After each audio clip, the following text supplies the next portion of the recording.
شوف اخويا، بغيت نحفر واحد البير ولكن هاد المهندسين دوخوني، واحد يقول لك هنا واحد يقول لك لهيه، وكل واحد كيعلم بين داكشي، ولكن الصراحه كيبان لي بزاف داكشي عندهم ما صحيحش، غير كيقدروا يخمنوا. انا بقى لي غير نشوف شي بلاصه تعجبني ونحفر فيها بلا تقلب. الله كبير. اييه هادشي تيسر الله، ولكن راه كيقولوا باللي هادوك اللي عندهم سكانير وكيسكانيو الارض هما اللي كيعرفوا داكشي بصح. هو ماشي غير تقدير ولا تخمين، راه قراءه ديال الارض من الداخل. البير راه ماشي لعب. لا واش انت مصني ولا مالك؟ هادوك غير الصابه جابهم الحاج المعطي حدانا في الدوار، حفر 200 متر والو غير غبره. على انت فاهم فاش كتبغي تمشي عند شي طبيب او صنايعي واش كتمشي غير على الله؟ راه ماشي كلشي كيخدم بصدق، خاصك تسول على راسك. صحاب السكانير فيهم وفيه.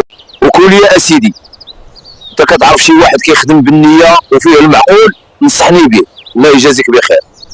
شوف حنا في الدوار عندنا كلهم كيقلب لهم محمد بن خريبكه، وكاع الناس لقاو عليه الماء تبارك الله. الخدمه ديالو دقيقه وكتعطي نتائج صحيحه. شوف اللي بغى يتواصل مع محمد بن خريبكه ويستافد من التنقيب على المياه الجوفيه يقدر يتصل بهذا الرقم، الخدمه ديالو دقيقه وكتعطي نتائج صحيحه تبارك الله.